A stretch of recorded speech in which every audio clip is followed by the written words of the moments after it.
Welcome back to my channel. Today I am dehydrating potatoes and putting that theory to the test.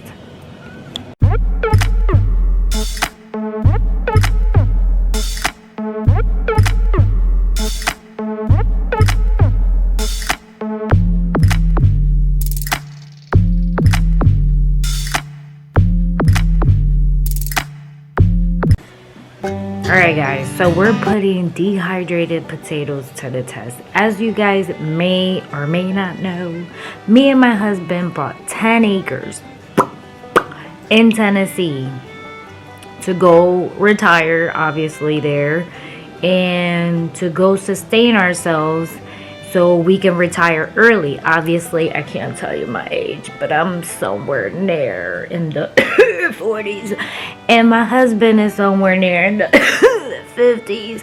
So we want to retire early, and in order to do that, we need to learn here in the city, because we live in the city, and we need to learn how to sustain ourselves now, so when the house is ready in Tennessee, we are able to do what we want to do and retire early, right? Hello. So this been in the works. I'm not sure if you guys know, but let this be a little, obviously, a talkative video, I guess. I am gonna let you guys see me obviously peel potatoes for the dehydrator.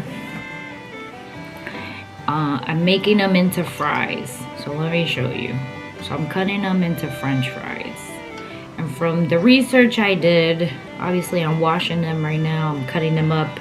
The research I did is you have to put them to cook a little bit in the stove with water, and then put them in the dehydrator, and then dehydrate them, and then I'm putting them in the two forms that obviously we like to eat them, in french fry forms, and in order to make mashed potatoes, right? Because if we're gonna sustain ourselves, obviously we already know how to grow potatoes. Now I just need to know how to keep them in our pantry so we can have french fries and mashed potatoes, because that's about everything we eat. I already canned them before and cooked them that way, and so far so good on that part. But let's go back to the talking part while I chop up my potatoes.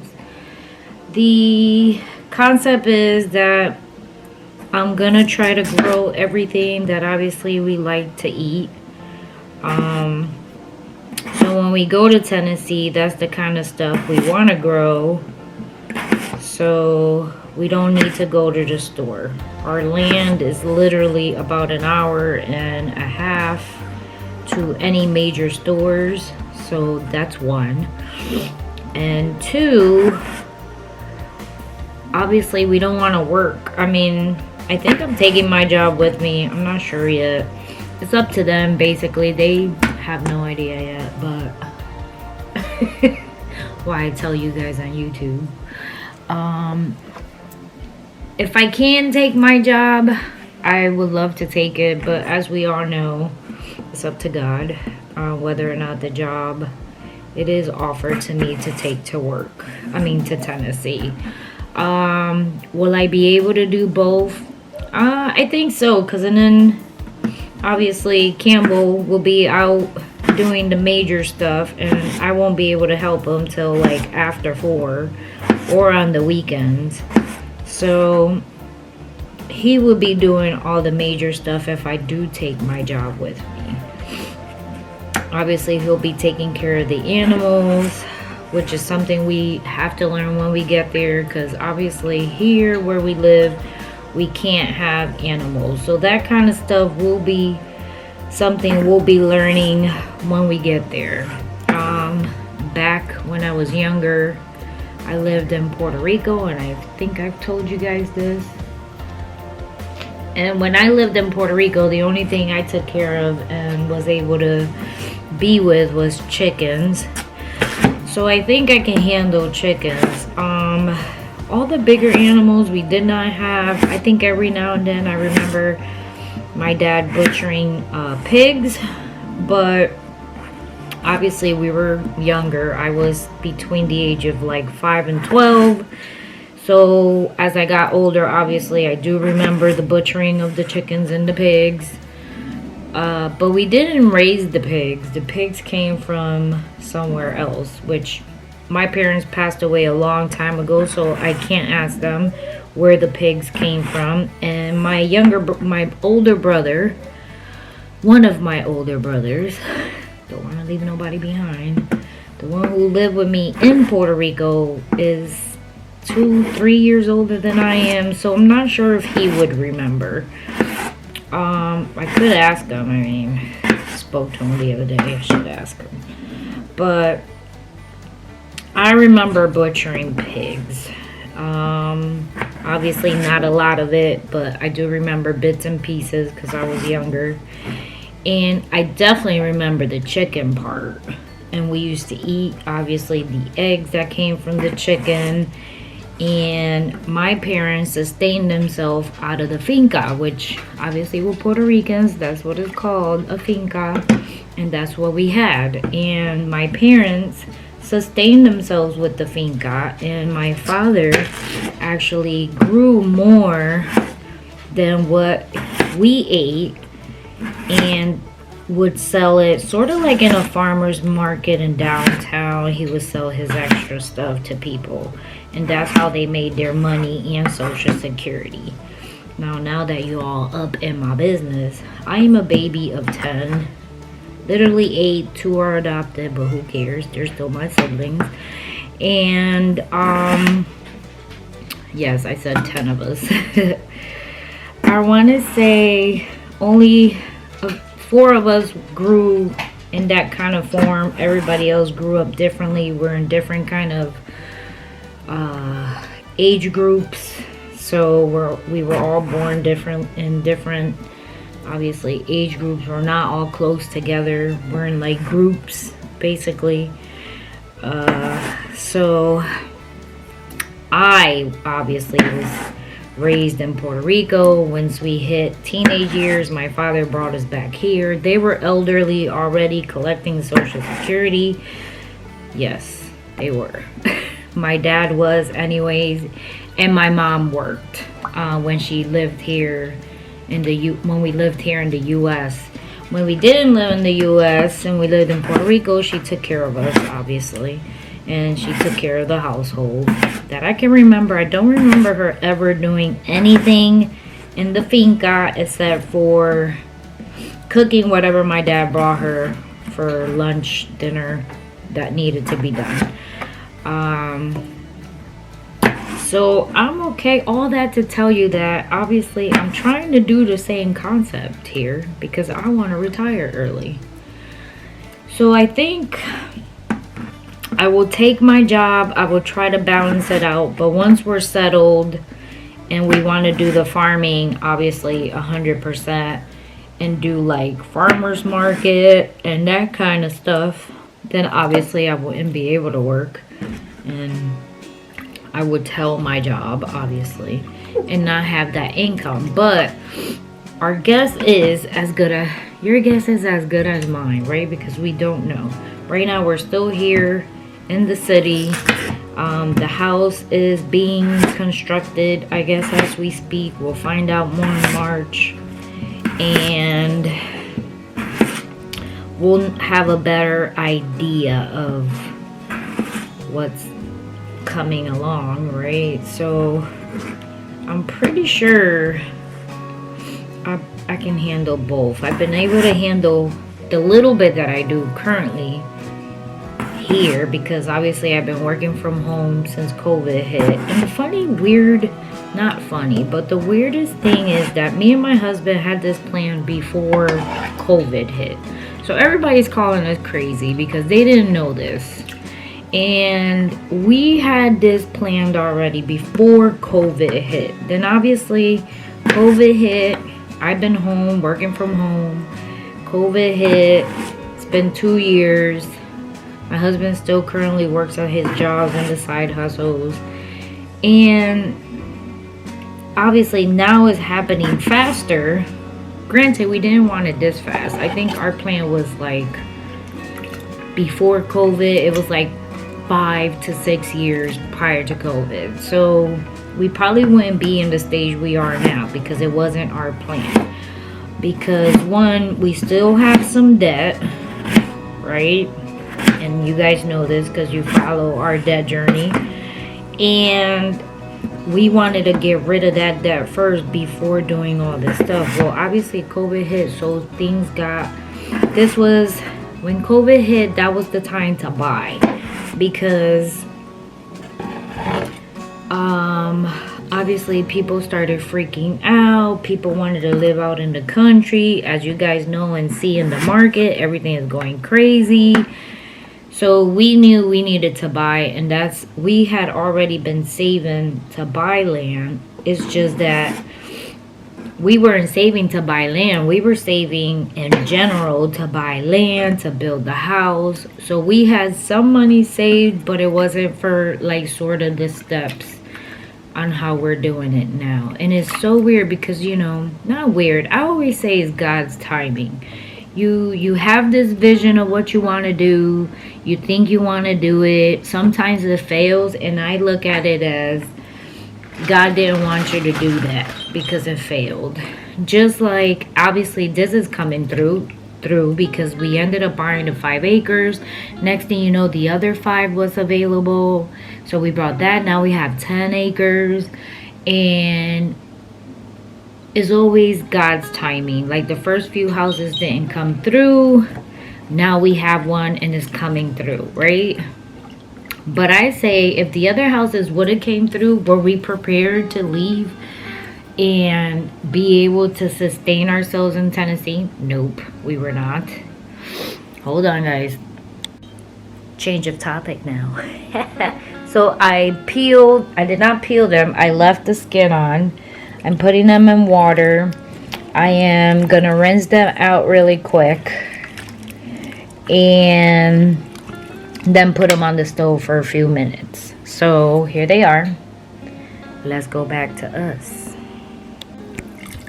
Ooh, don't fall down. So this is the first time me doing this, so I don't know what I'm doing.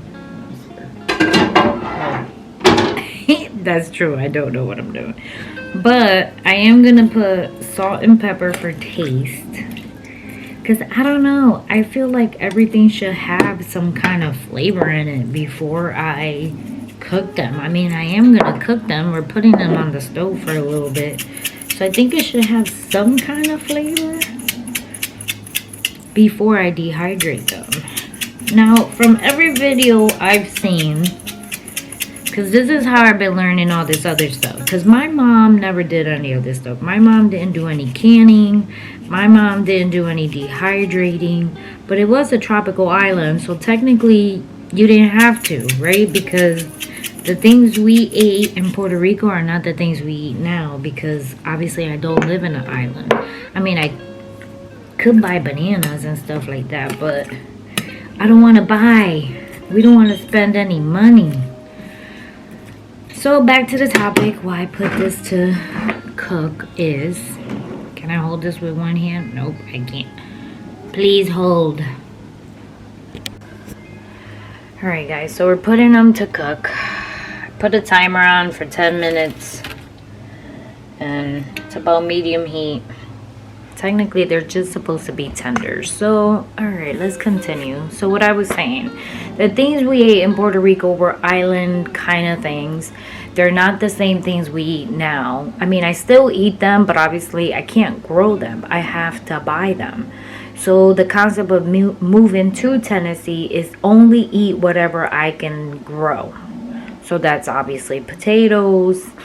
I might still have to buy some stuff. So this is the reason why the job is important, to maybe take it or at least have some kind of sustainable income. A little income, I guess, right? So we still gonna need some kind of a job. At least one of us. And we're hoping it's me, because I'm the money maker. No, I'm just kidding. Me and my husband are accountants, so we both sort of make the same thing. We're only off by like $2,000, please. And we need some kind of income, because no matter what, even the way the calculation works is that no matter what, you still got to pay taxes, right? When we put the land down, even if we pay for the house, you have that yearly tax. We don't know how much that yearly tax is. We currently still have the 2 cars, and we're hoping that by the end of this year we're done with all the credit cards, which you guys saw we're down to like 2 right now.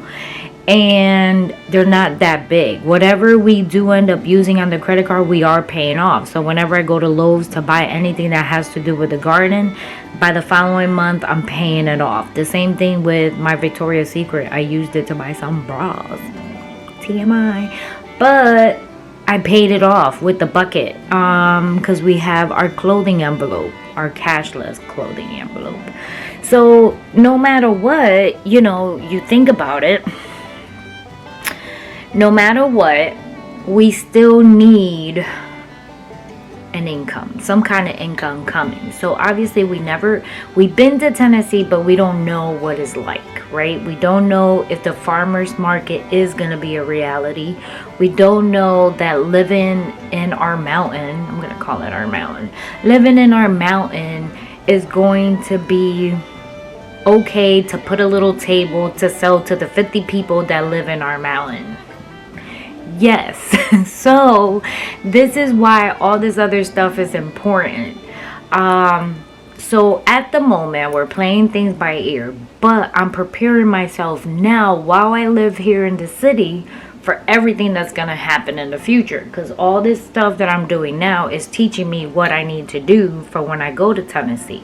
So this garden that we're going to do for 2022, I'm actually gonna overgrow a lot of things. So the plan is, which I should clip this out and put it in another video, I don't know, but I'm gonna tell you guys anyways, and then you're probably gonna hear the same crap again. So the plan is to overgrow. So we got like a bunch of containers that we gonna grow in, plus the side of our house. So we don't want to damage anything on the backyard part of the house, because obviously not everybody is into growing, and whoever buys my house might not like that. So that's why we've been growing in containers. But on the side of the shed where I put the garlic in, we're gonna grow there. So we have that piece. We have about 50 to 60 containers that we're gonna grow in, plus we have the side of the house where we do have plants, but there's enough space in between that I can also grow more. So we're gonna use that to grow as well. So it's gonna be a lot of growing. So obviously we're growing things that we like a lot. So like tomatoes obviously is a lot that we need to grow. The herbs is the kind of things that we're going to be growing. Obviously potatoes, we're going to have like 4 different kind of ways of growing the potatoes. Did I say tomatoes? Tomatoes is another one. But tomatoes is because I found out that that's another thing that I can or dehydrate and use, and I don't have to buy anymore. The same thing with the herbs. I'm going to dry them and dehydrate them. So everything I do now and take with me to Tennessee is one less thing I have to worry about. So I'm going to wait how many minutes? 5 minutes that the potatoes have, and then we'll come back. But this is the whole purpose of why I'm doing this. Not sure why you watch my videos, whether it's the gardening, whether it's the dehydrating, whether it's the canning, whether it's the budgeting. I thank you for being here. I'm thinking about whether or not to either start another channel or not start another channel, stay with this one, and then just organize this one a little bit better and change the name. And I would like suggestions. So if you have a suggestion on whether we should do another channel or keep this one, that's 1. 2, currently is only my name, Esmeralda Campbell. We don't have a farming name. So if you have any suggestions on ways I should change the channel name, let me know. Because eventually, once we get to Tennessee, the videos will still be financial, but it won't be a debt-free financial journey, because technically we should be not completely debt-free, so I will still continue those, but it's a financial, just financial videos. So those, obviously you probably want to see how we live, making one income and having a farm and all that stuff. And then the other one is, obviously I don't do any more videos of my Avon stuff or makeup, because it's pretty basic. I still do the same thing. I'm pretty sustainable right now. I don't have any. I know I look good, but that's like out of it already on this YouTube channel, because everything I do when I do my makeup is the same. So I haven't done a makeup video in so many years. Don't even ask me, because I don't know. But those are there, and I don't want to get rid of those, because I know some people who still go on there. I do still sell Avon, but it's very it's not a lot. It's just the people that already obviously buy from me, because everything is through the website. And obviously Corona and made it easier for us, because you couldn't do a one-on-one, you couldn't do any parties, so everything is through the website, and that's where they go and buy. And I don't get a lot of money from that. Obviously you don't see it in our budget videos. I want to say if somebody buys something, I probably get like $1 out of it, so it's not a lot. I think I have like 3 customers, me included, so 2 customers, because I still use the lotion for my face. That is the go-to lotion, and that's it. So I want to know, what do you think? Should I do another YouTube channel? I think I should change my name eventually when we get to Tennessee, but that's when we get there, or when we're getting there. I just don't know what to name it. Obviously it's gonna be a homesteading place, because we are sustaining ourselves with what we are growing. So I don't know, you tell me. How many minutes? 2 more minutes. You tell me what you think. We'll be back when this thing beeps. Alright guys, the 2 minutes are up. They've been boiling for a little bit. They're not completely soft. They're a little bit soft. So I'm gonna leave them in a water for a little bit longer. Maybe like a few more minutes. I don't want them to break, because they're supposed to be French fries. But I do want them to be a little bit cooked. So I'm gonna leave them a little bit longer. Maybe like 2 more minutes. What do you think? We'll see how it works out. Alright guys, now I'm just gonna take them and put them on this tray. Well, I got 4 trays. 4, 5, 6. I have a 6 tray dehydrator. So let's see how many trays it actually takes.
Alright guys, so check it out.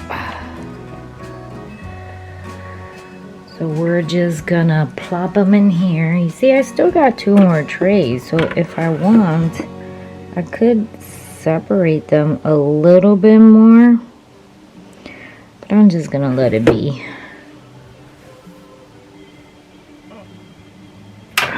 Whoa, don't fall.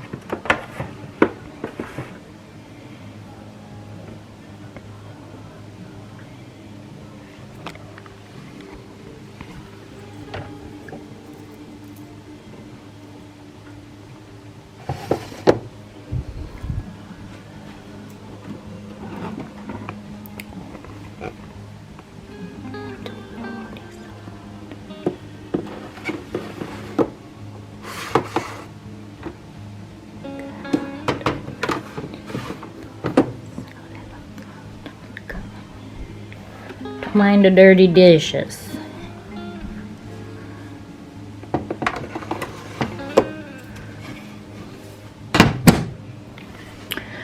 Let's plug this sucker in.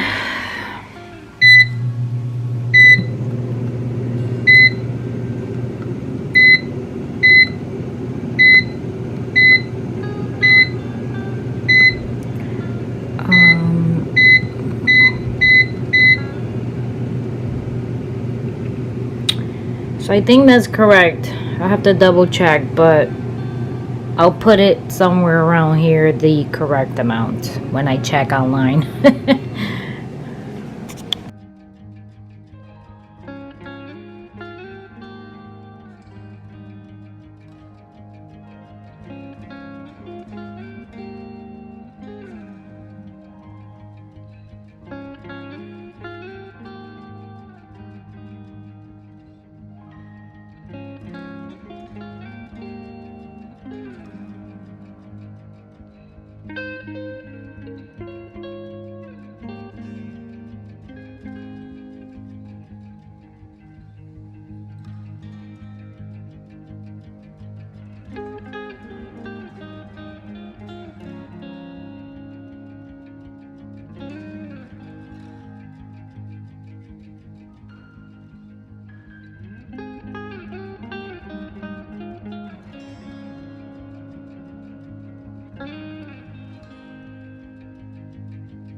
And just like that, we have French fries. Sealed French fries. So I'm gonna wait a couple of weeks and then I'm gonna cook these to test out the theory. Half of these are gonna be mashed potatoes and half is gonna be French fries. And we're gonna trick people to see if they taste like normal French fries. Bye guys. So I'm not gonna record when I trick the people, but I will let you guys know because I'm pretty sure then they'll realize that is a canning product. So what I'm gonna do is I'll make it, I'll let you guys know on another video when I'm canning or something, because I don't want them to know it's a canned product. If not, they're not gonna eat it. So God bless, give it a thumbs up, don't forget to subscribe. Later.